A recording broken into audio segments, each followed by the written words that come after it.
Yeah, so let's just start by just retrieving wood off.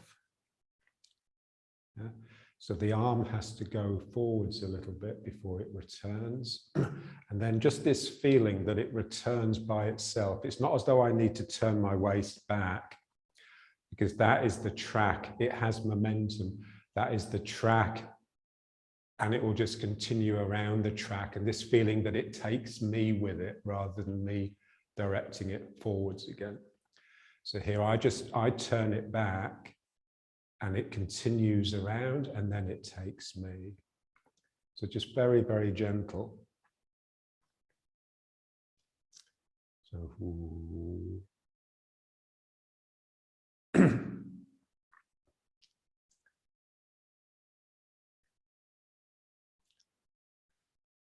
yeah, so it's this feeling that to start with, you're in control.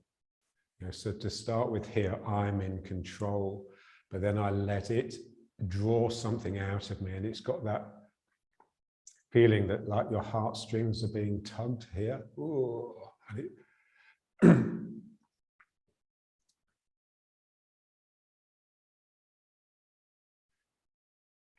so there's always this sort of play, this dialectic between control and relinquishing control.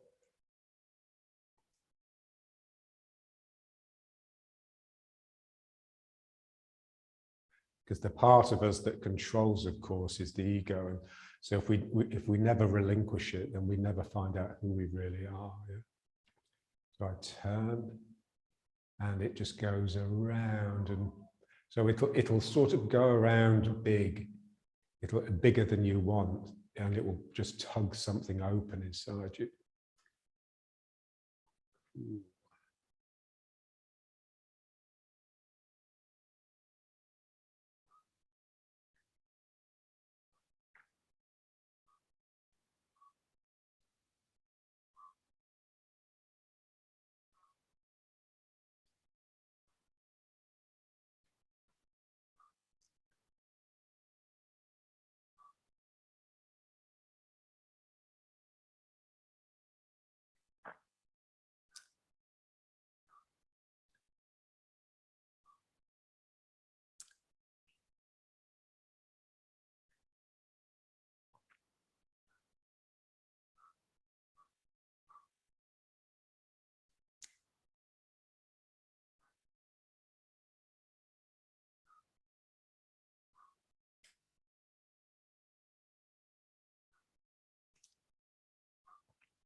then you can see that it's basically just the figure of 8 around the hips.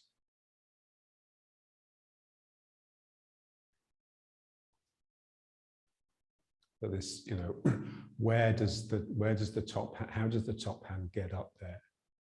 Yeah? It needs two things. It needs momentum, but it also needs a lift. Yeah, so how does it rise? How does this thing rise?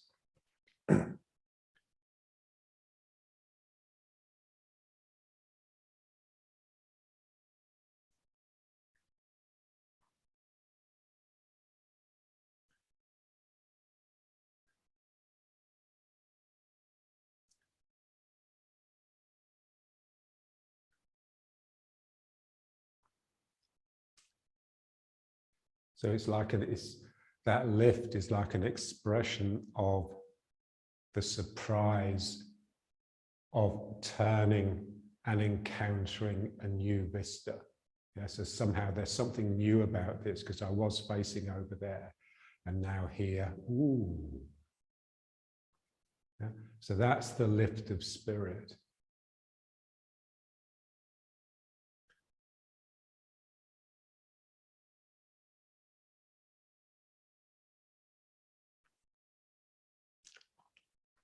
The difficulty is just inhibiting the ego, because the ego is like the control freak, the big know-it-all.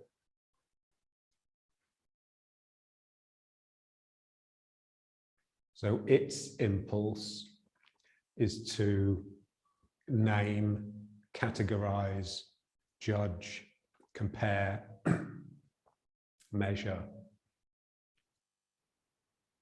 Whereas that sort of sense of wonder, of spirit, it doesn't do any of those things. It sends like an embrace of compassion around things, a really sort of light, enveloping. So you come to this side way with this energy just emanating out of you.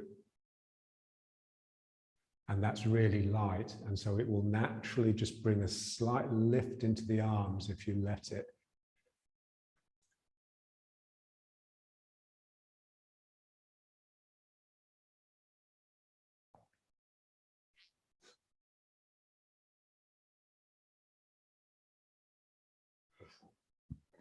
Yeah, so we're just trying to look at the simplest of things and just see, you know, what's actually happening.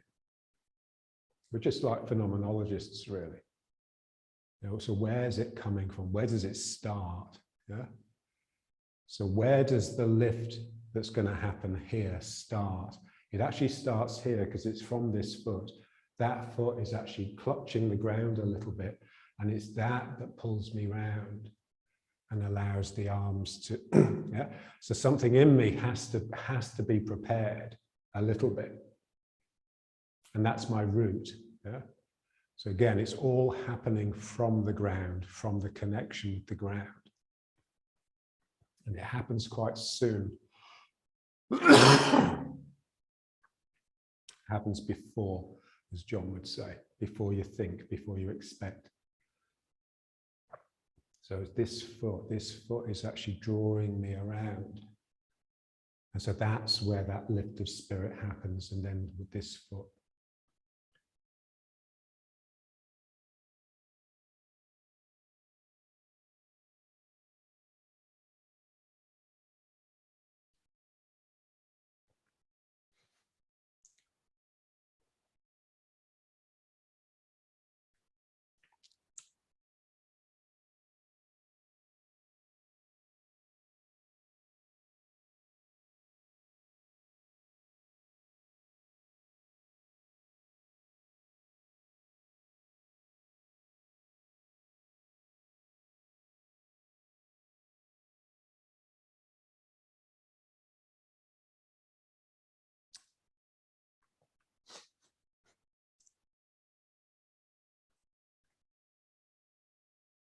Yeah?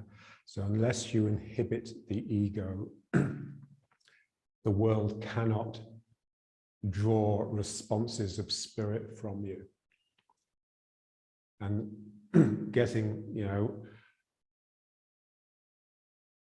a handle on the ego. It's just all about quietening the mind.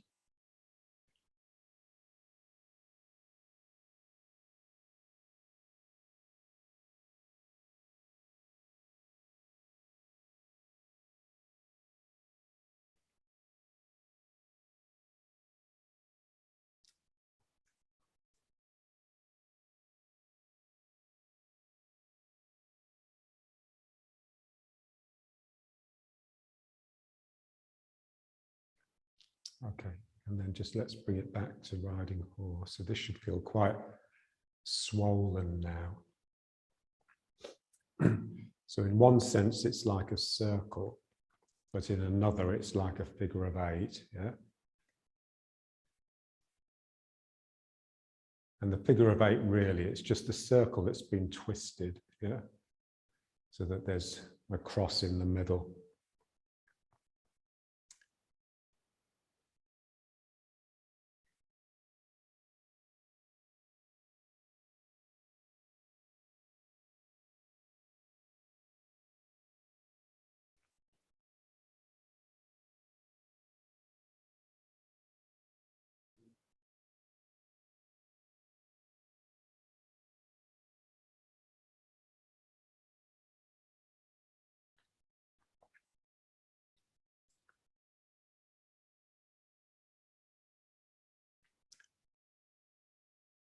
And let's just adjust the posture a bit. So, so when we work on our own figures of 8s, it will tend to draw this back just a little bit. Yeah? And when you attend to the other person who's standing like 2 ward-off distances away from you, then you need to bring this forwards a little bit and let it really relax down through the legs in order to bring that lifting energy up them rather than up yourself or up your own ward-off space. So it requires a slightly angled back spine.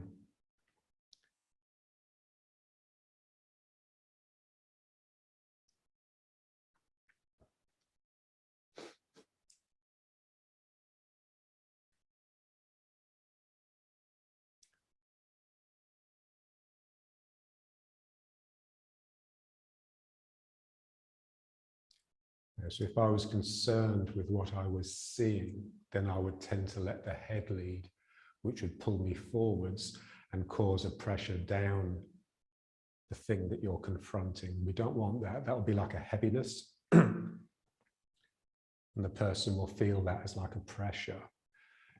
You want to sort of lift them. So you draw back, you draw in that mind. And that's what basically what getting the bum in is. It connects to the other person, but it's also a real draw on the ego. So it reels in your own ego, if you like. Yeah. So if I want to send out that mind that sort of names and calculates and everything, then I just contract the spine here a little bit in order to, so that's the wrong type of interest. Yeah? So when I just really relax this, it draws in that aspect of my mind. And, it's sort of interpreted as sort of depression and feeling a bit down.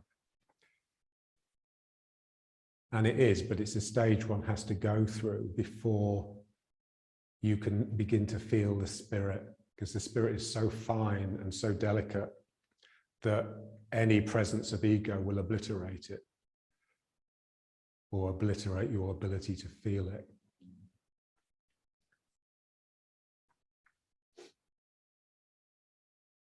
It's a bit like, walking in the woods, you're tramping along, making a din, a noise, and nature disappears, and then you stop. But it takes a while of quietness before nature comes out and reveals itself.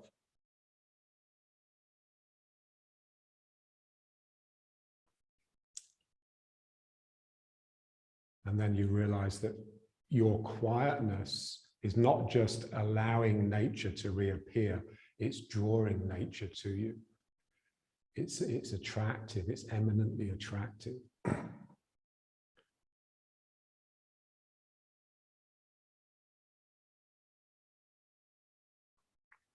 Like St. Francis, yeah, attracting the animals to him, yeah, with his inner quiet.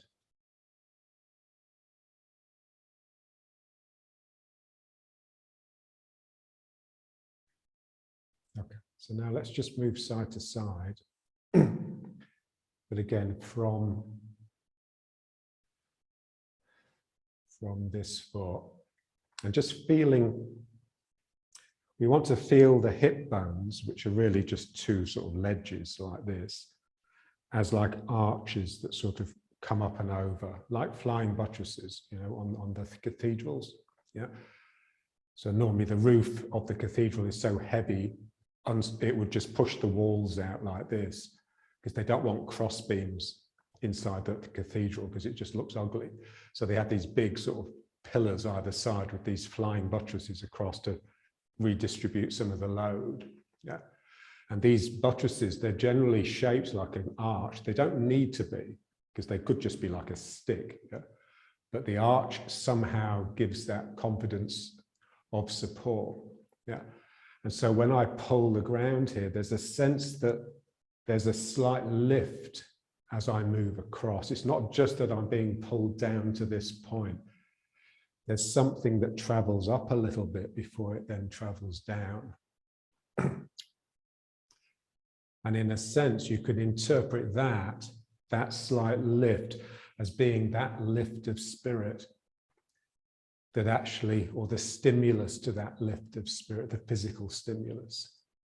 You know, so as I pull, in one sense, I'm just moving straight down and across, but in another sense, something is being drawn up before it can come down. Yeah. And that produces this space and this lift, you know, the ward-off space, this sort of opening.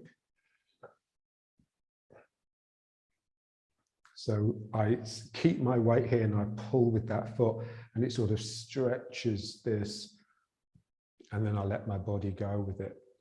Wow. So it's like circles everywhere, you know, so it's like this circle here, it's just that top of that circle, the top of the leg pit.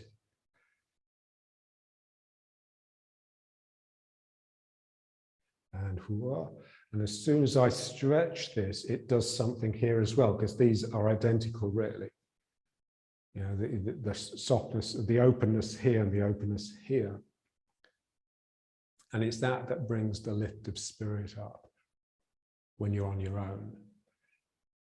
Ooh. So I pull ground and whoa.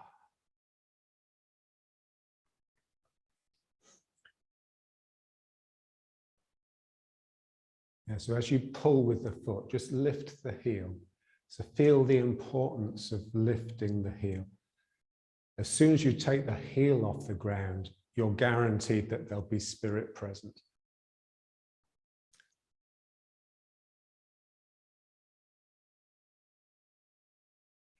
Because the heel will earth you, it'll tend to earth the spirit out of you. So again, just feeling the full and empty, the complete contrast between the two sides of the body. We've got one side here doing one thing, and the other side is doing something completely different.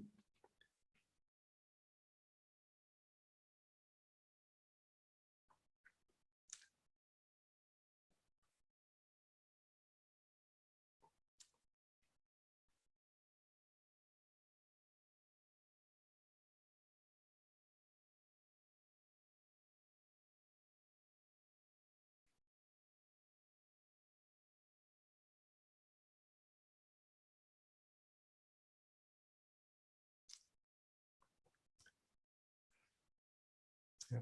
And just feel how that lift that comes from the tug of the foot is accompanied by a sinking of the body. Yeah. So my body is actually sinking, but this knee coming up is drawing something out of my groin, yeah? Out of these lower energy centers. So it's not really the Dan Qian, you can feel it. So it's much more delicate. The Dan Qian is quite sort of heavy and coarse. So this is more finer.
Yeah, so I call this becoming amoeba. Yeah, if you think of an amoeba. So this is how the spirit behaves, really. The spirit pops up and then it morphs into a concave container and links behind. And now that space has become part of me. Yeah. So it's a bit like eating. Take something into your mouth, chew it and swallow it. So here, whoa.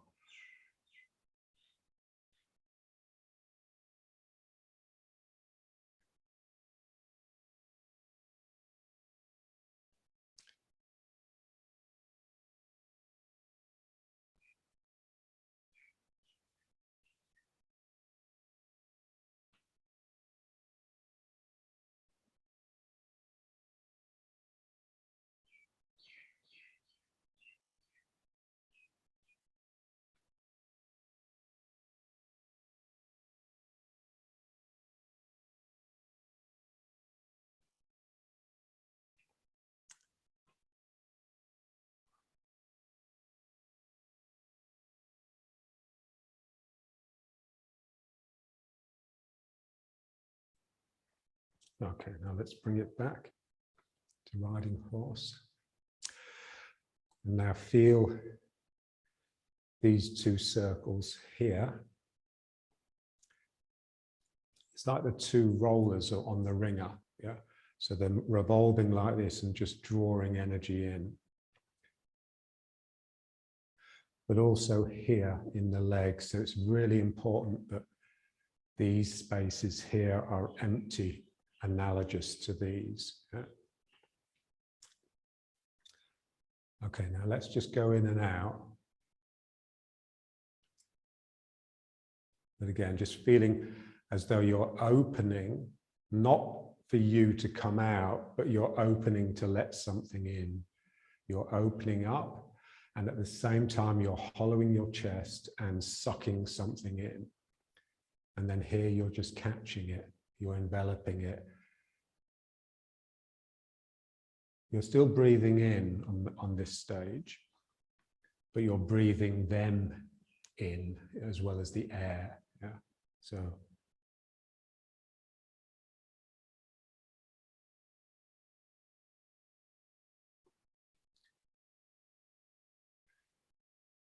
And just feel the circuit. So as this energy comes in, it just reroutes naturally down your arms. Yeah. So as I open up here, you know, I open up to let the energy in, but then it's the energy coming in that actually finishes it for me. So, oh.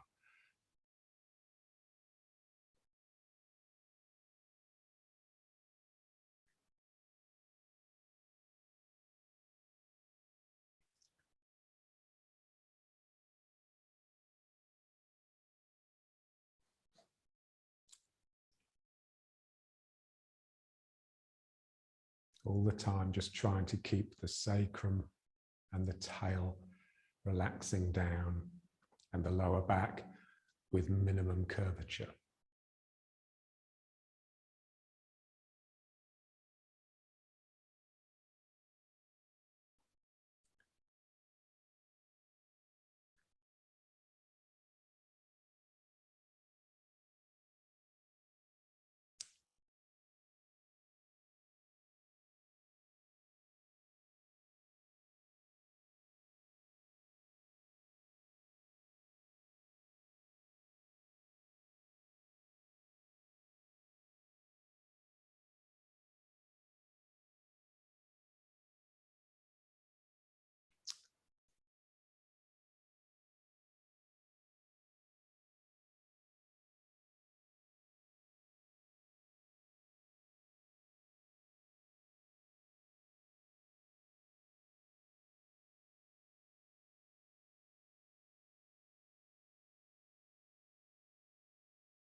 And now let's turn with it. So as you bring the hands together, you're coming back to the front.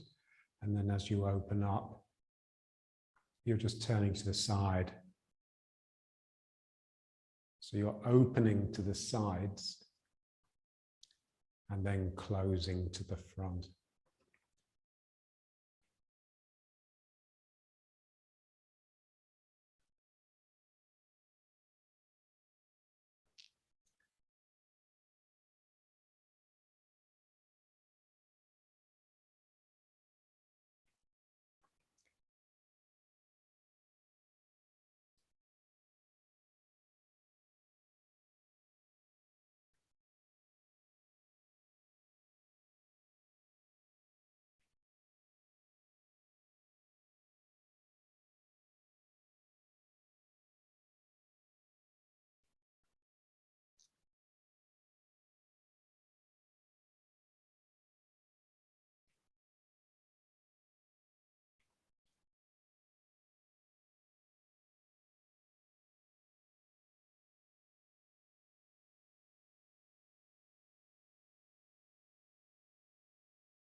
Okay, and then just back.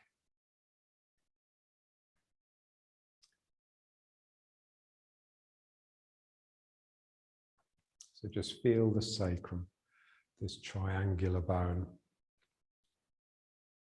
the spine packed on top of it, stacked. You know, each vertebra like a stack of bricks, yeah. And then the two legs seeming to sort of come out of the two edges, but really it's like this. It's really, you're just gripping the top of the sacrum, S1. So the bottom vertebra of the sacrum could feel that they have a little bit of play. And that play produces this sort of lightness, you know, what John used to call the mane, like the horse's mane.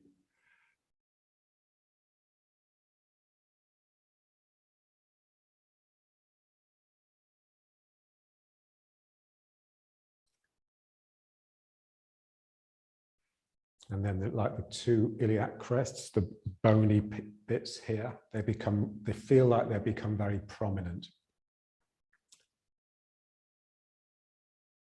Like big sort of bony processes, you know, that sort of stick out.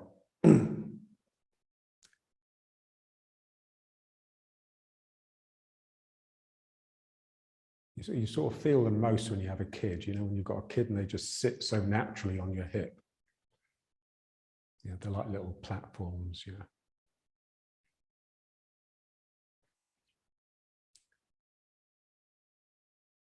Yeah, so I have one posture for this, and I have another posture for this.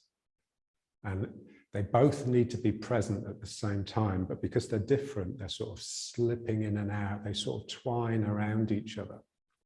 It's very yin and yang.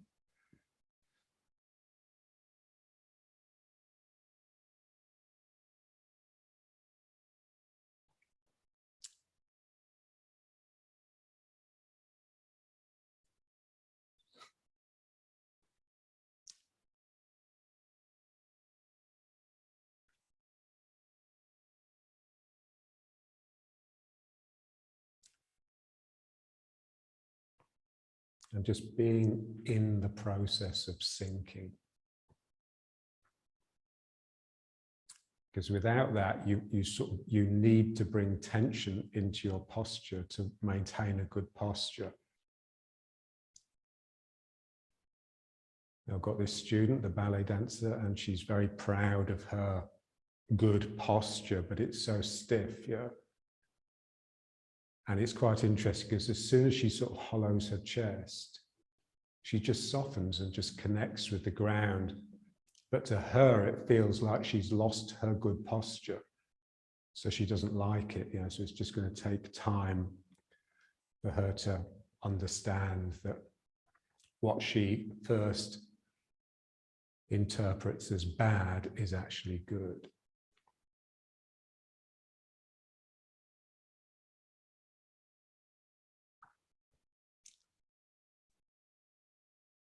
You know, so if it wasn't for the energy that this sinking posture was providing me with, then I would just collapse like this because because my spine is relaxed, yeah.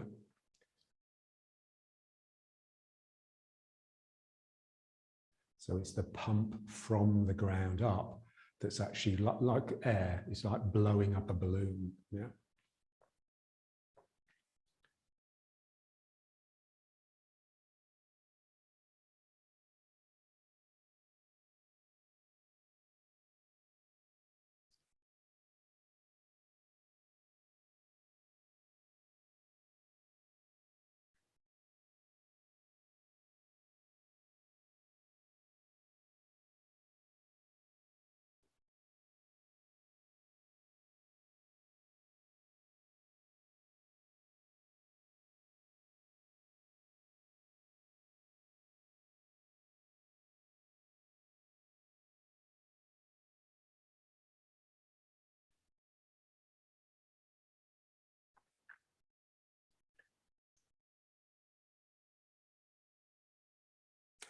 Okay, and now let's just get the figure of 8 explicit in the hips, but trying not to do this too much, trying not to move side to side too much, just get it coming from the turning. Yeah. So you have to really release across here to allow the energy to flow out of that sacroiliac. Yeah, so it's no longer solid things supporting you. It's flows of energy. So something. So it's exactly the same as what we were doing here, but just doing it on a small scale in the hips, in the sacrum.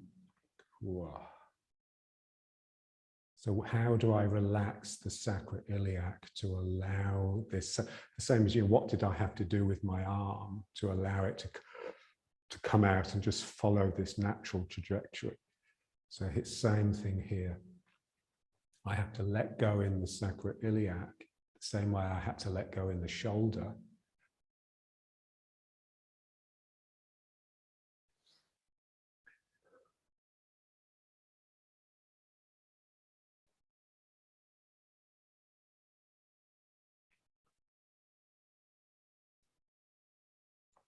So when you let go in the sacroiliac, it's not just that you're getting this energy looping around, you're also relaxing down the leg.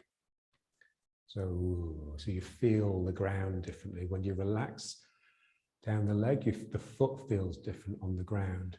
The foot relaxes, and it's a weird feeling.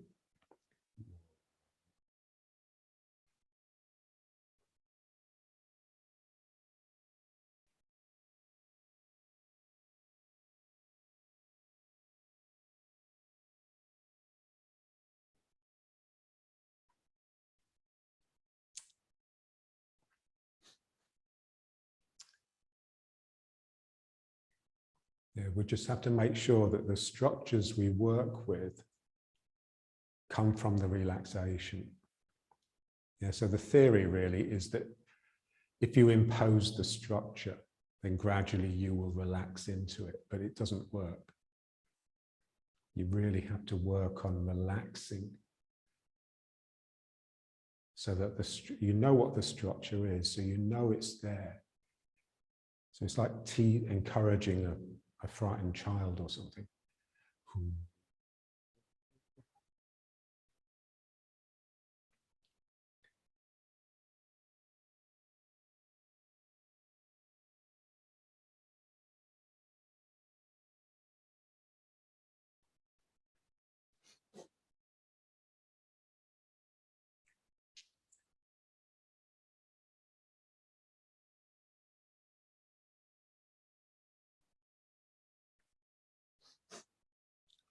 So my daughter loves those sort of YouTube clips of,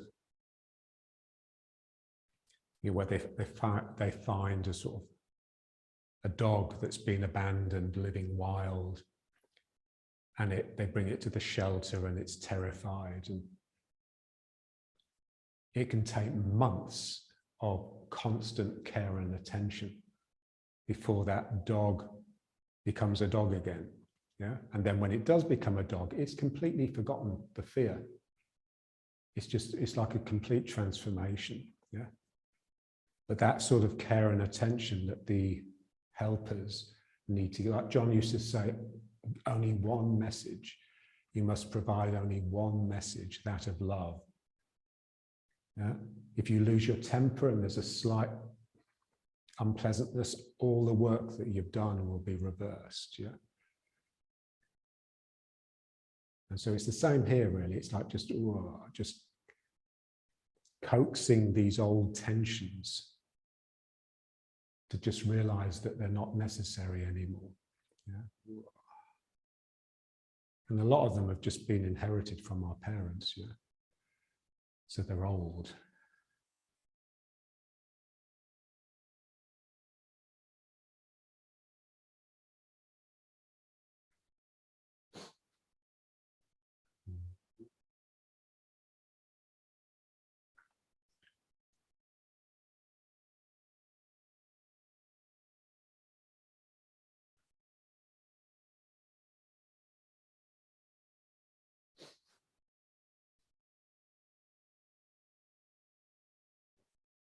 Yeah. And then you can see that turning directs the energy. It doesn't really direct the body. It's throwing the energy and the body follows it.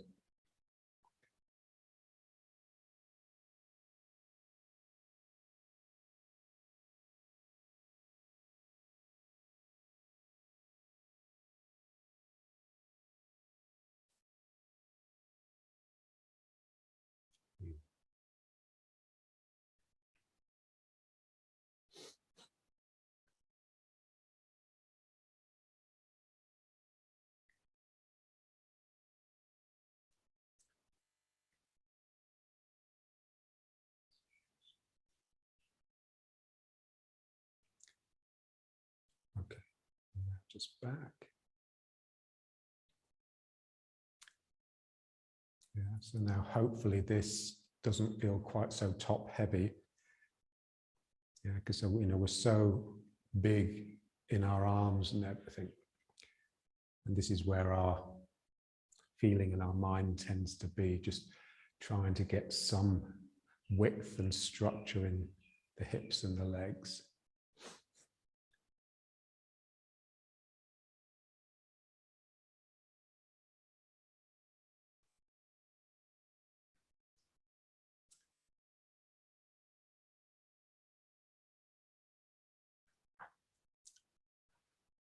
Okay, now just feeling the spine.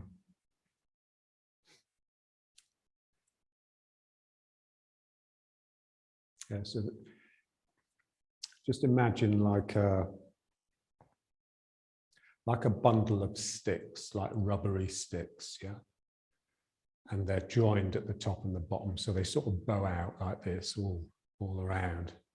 So the top is the crown and the bottom is the anus, or the top or the tip of the coccyx, you know, the closest part of our fleshy body to that point. Yeah. So that is basically the spine. It's got all this sort of, all these ribs, if you like, these vertical ribs. And then it has these two contractions. It's got the neck. So imagine you put like a piece of string around it and just tighten it. So now you have a constriction here, and then the bottom part swells out down. And then there's another constriction in the waist. Yeah.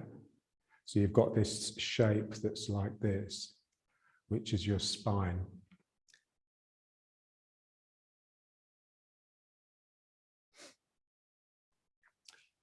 And the bottom part, the sacrum and the coccyx, that's just the anus, the sex organs, yeah?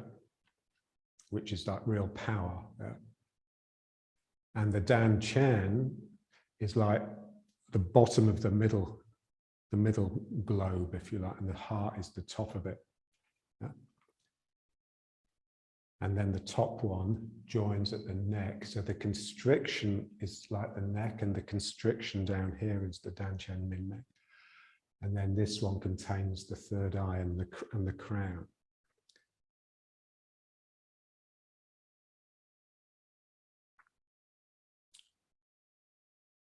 Yeah, so it's similar to like an insect, you know, with the head, the thorax, and the abdomen. It's just that our abdomen and our thorax are together in the same thing. So most of the gut is inside this compartment. And just feel, you know, if we were fit and not quite so bulbous, then we would have a waist, yeah? And similar to the neck, yeah? And so there'd be a certain power associated with that constriction. Yeah? It's like a coming together. And then the heart is like an expanding, yeah? So first of all, let's just work, just turning the head, yeah? Just to feel this break between the head and the torso.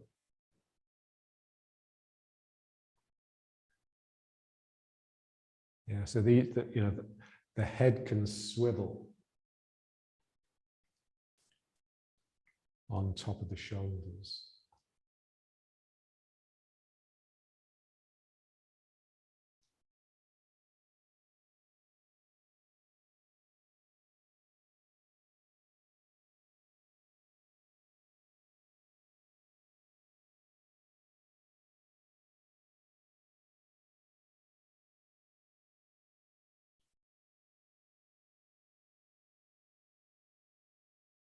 And then just use the turning to sort of create a figure of 8 of energy inside the head.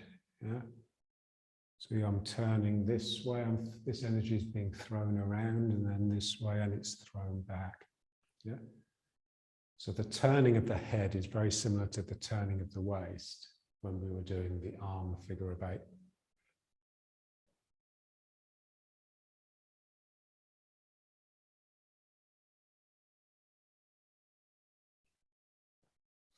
You can feel that that energy comes from the spine, comes up from the spine, not down. So here I'm pulling something up and out and around.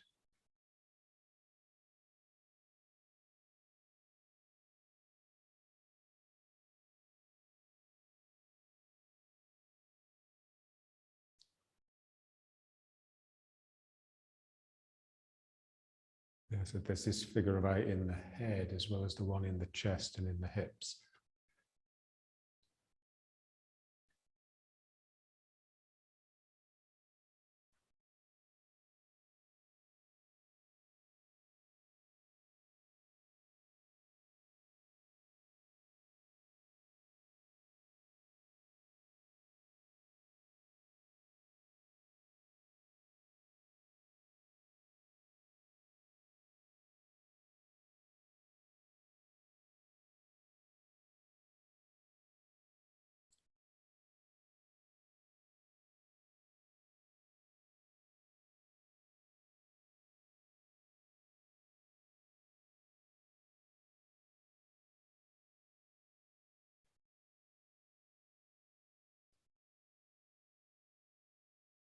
And then back.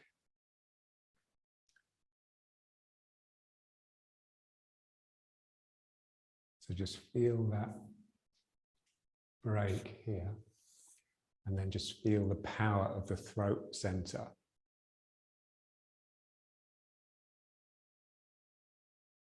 Which is dipping down into the thymus and up into the mouth. And this point, like on the, you know, they talk about pushing the back of your neck onto the collar of your jacket in Tai Chi to sort of straighten the neck. That point's very important as well. It's basically the equivalent of the Min Meng.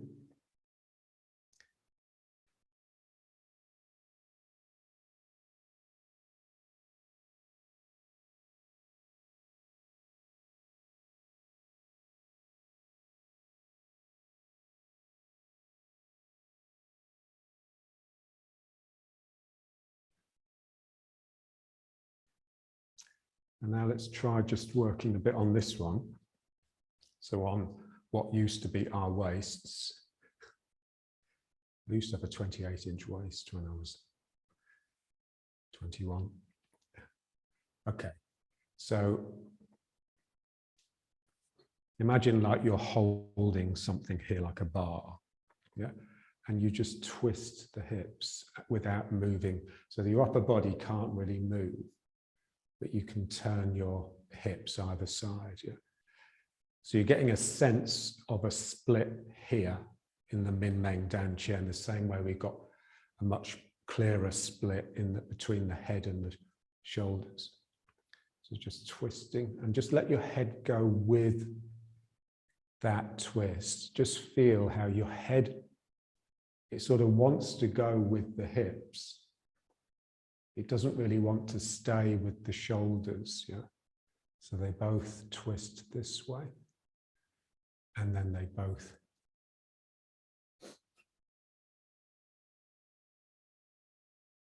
So in Israel now, most of the parks have like exercise machines, and one of them is this. You're standing on like a turntable. So your feet would go with it, yeah? And you twist. And you go on it and you think, what the hell is this doing? It's not doing anything. And then you stay with it and you realize, oh, it's quite interesting.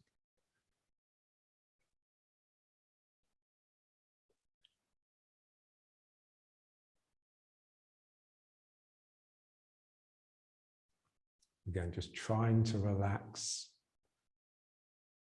the waist, the hips, the two exit points on the sacrum where your legs are attached. Whoa.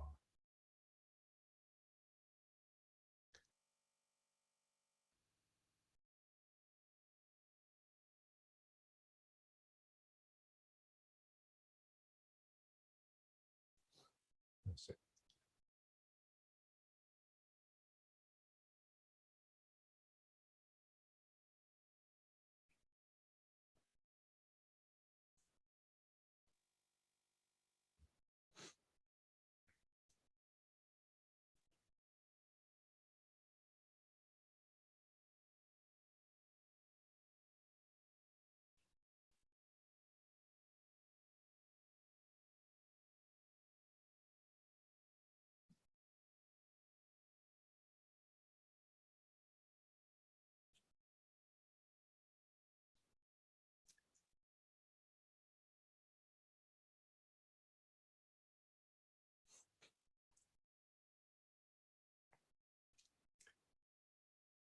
It looks great.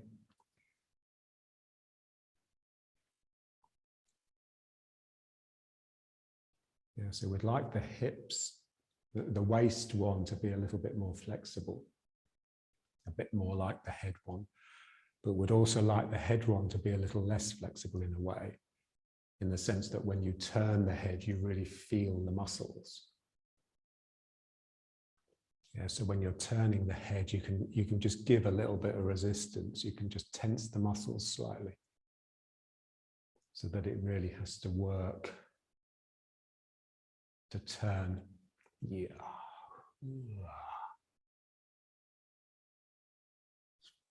Just enjoy the crunching that goes on in the spine.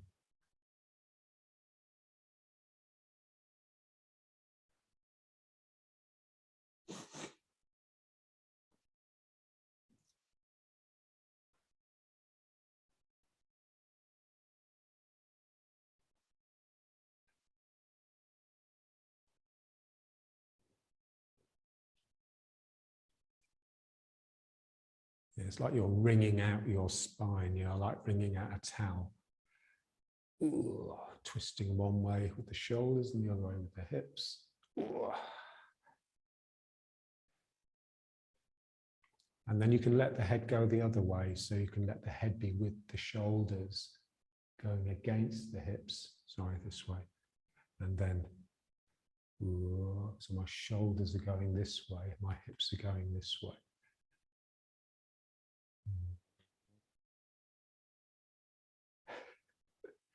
This really sort of splits the mind, yeah? Two minds, one going one way, one going the other.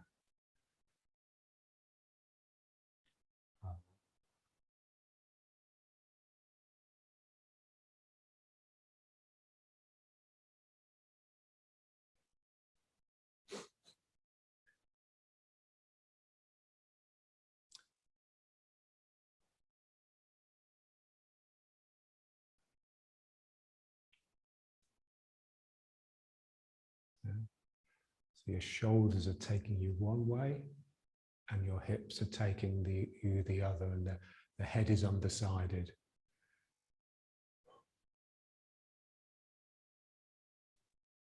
And that's because it needs to control, yeah?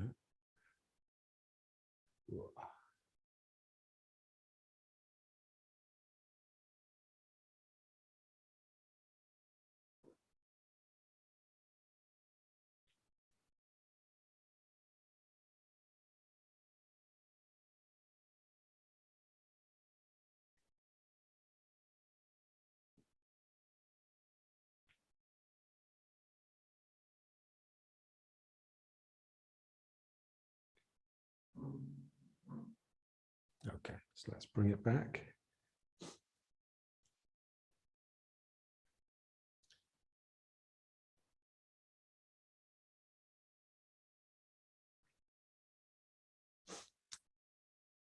And now let's just get a little bit of just, you know, rotating the bottom circle. So back, under. So this is the sacrum and the peron and the coccyx. Yeah. So you're just getting a rotation.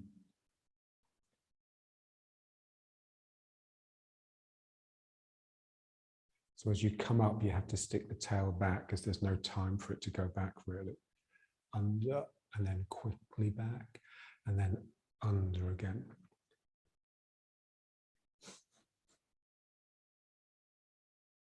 Yeah, so this is the human body. We can't really produce circles. They always are figures of 8, yeah, because you have to, you know, here I have to go around like this, and then I can't just keep going, otherwise I'd have to do flips, yeah. And so something has to happen here, yeah. And so this is like another loop, yeah. And you can just use that in the torso. Yeah, so there's this figure of 8 that's going on here, yeah? In your spine, yeah? You can take it over the head, or you can take it just through the neck point. So, and back. Tail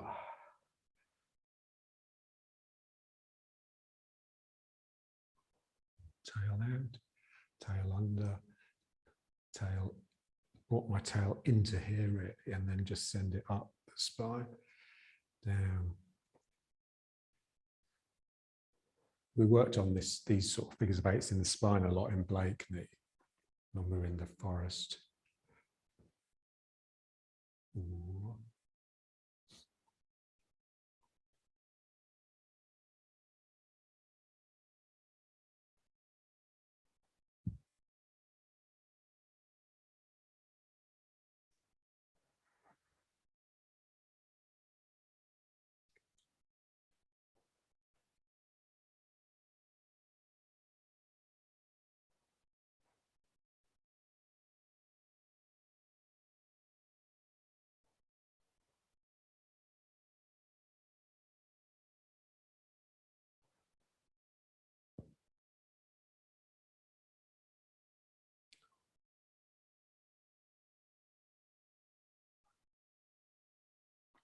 Okay. Enough of that. It's too difficult, really. So again, just feeling the Dantian Min Meng. So it should feel quite, it's like a point, almost like a joint here. You know, you can flick your bum under, you can flick your bum back.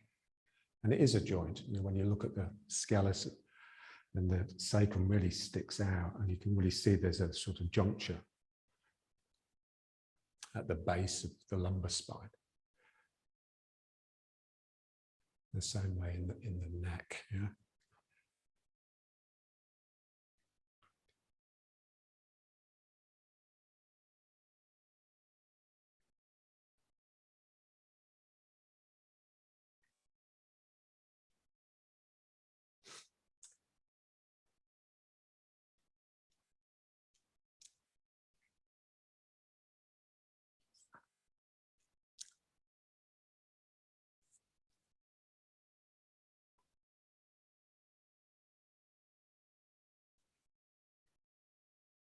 Yeah, so we're just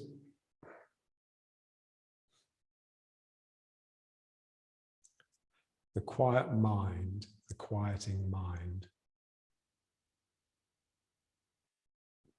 allows and encourages the repressed energy inside us to start moving and start expressing itself. But it takes time. It takes time within a session, but it also takes time within a life of practice. And so there's always times that are feel really fallow and dead, like nothing is happening. But that's when you need real patience and more quietness to sort of just, and it's really just, it's the mind just needs to move from where it is to somewhere else, yeah, to allow this energy to start expressing. So when you know, if you sit and meditate for like an hour or so, then you come to realize that you're not in the right place, yeah. You're skew, you're sort of over here or over here. And it's really just allowing the center to readjust and find the right place, the natural place for it to be, not the place that our bad habits have drawn it to. And that's really difficult because it's, you know, when you find the right place, there's always a sense, oh yeah, this is it. But then you have to, everything in your life has to change. Yeah? And that's a real bind. It's a real drag.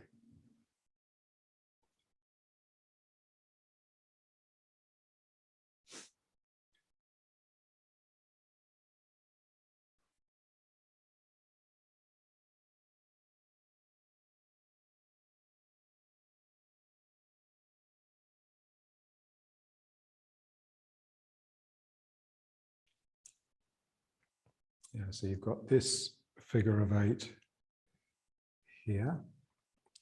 And then there's also this one here where the loop inside the torso goes the other way. Yeah? So your heart and your Dan Chen, or your heart and your heart really, just this center here, it's emanating all the way. It loops both ways, yeah? This one's relatively easy to work on. You just need to get the head being a bit fluid.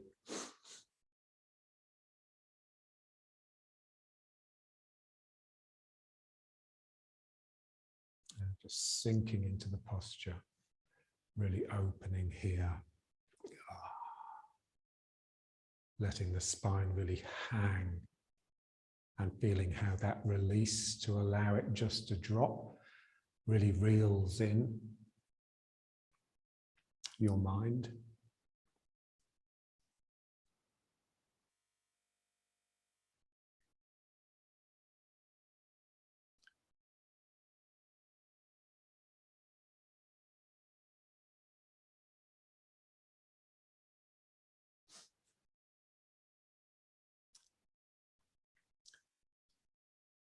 And it's really good, sometimes just to film yourself working, because what you feel and what's actually happening are normally very different. So something that feels to you like it's not quite right, you could just instantly see on the film that, yeah, there's something really happening there. And other times when you're having a great time and it's feeling really together, you look at it and it's just self-indulgent nonsense.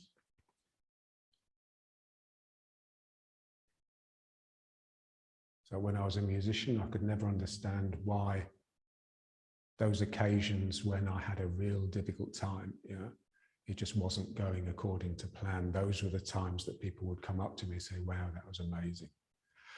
And when everything was under control and I was just really sort of expressing myself, those were the times that left people flat.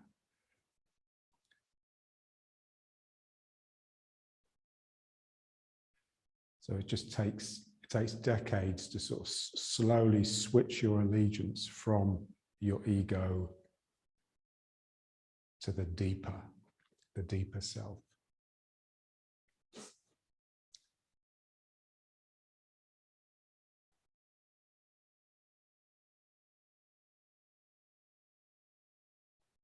And that deeper self is just really connected to everything. Yeah. So when you're performing as a musician, it's that's connecting to the audience and bringing you all into one event.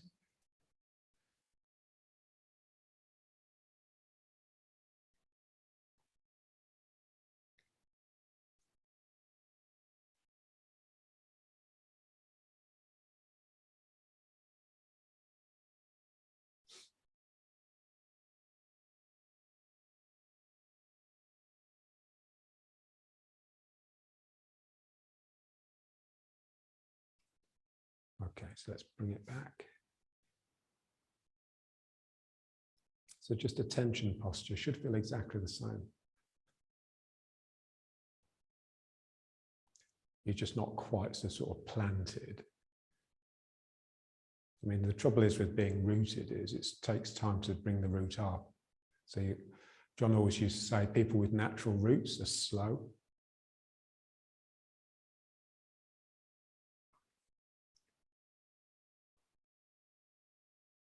So here you just feel the potential.